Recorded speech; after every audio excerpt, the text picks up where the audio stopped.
All right, chapter 52, the Tugan Bund, founded 1786. The name of the Tugan Bund, or Union of Virtue, was first given to the association of men and women who met at the house of the Jewess Henrietta Herz, whose husband, Marcus Herz, a Jewish Illuminatus, was the disciple, friend, and successor of Moses Mendelssohn.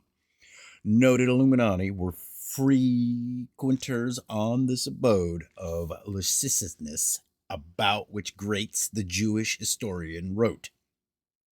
The salon of the beautiful Henrietta Herz became a sort of Maidenite tent.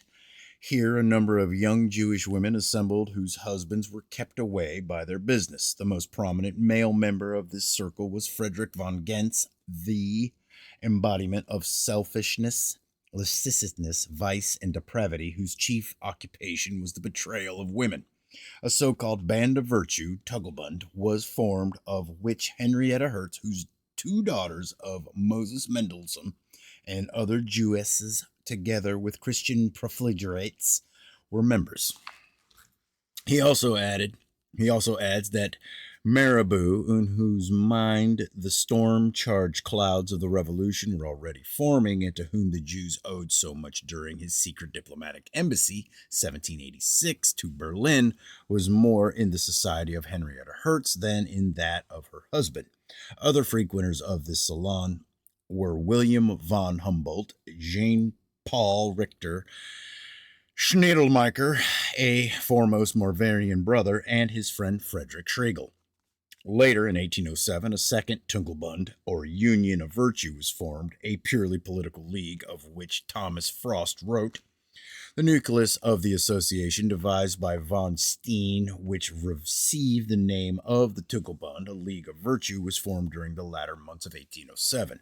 His colleagues, Hardenberg and Scharnhorst, Generals Wenningstein and Blücher, Jan, a professor of the Berlin Gymnasium, and Arnett, the popular author, were amongst the earliest members.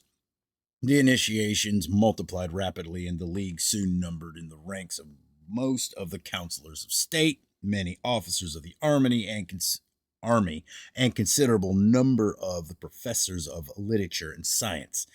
By the active and zealous exertions of Steen, Hardenberg, and Jean,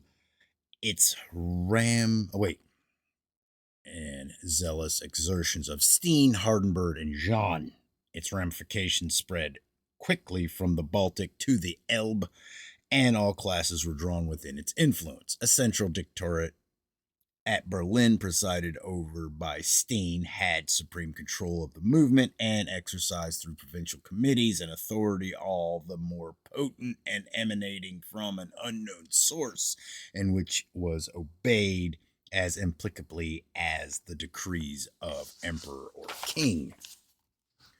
With Heckelthorn, we follow the Tugendbund further, for he tells us that after the suppression by the police of Napoleon I, the Tugendbund continued concealing itself, however, more strictly than before, in the Masonic Brotherhood.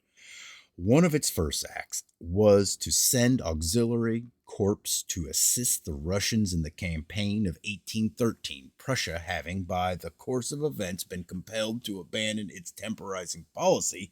Genesue, Scharnhorst, and Grolman embraced the military plan of the Tugendbund.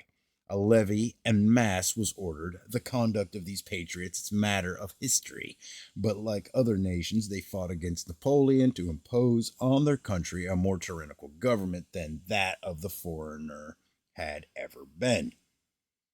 Yeah. They fought as men only fight for a great cause, and those who died fancied they saw the dawn of German freedom, but those who survived saw how much they were deceived. The Tugendbund, betrayed in its expectations, was dissolved, but its members increased the ranks of the societies already existing or about to be formed, such as the Black Knights under Jan, the Knights of the Queen of Prussia, the Concordists under Dr. Lang, and the Dutzerbund, founded in 1810.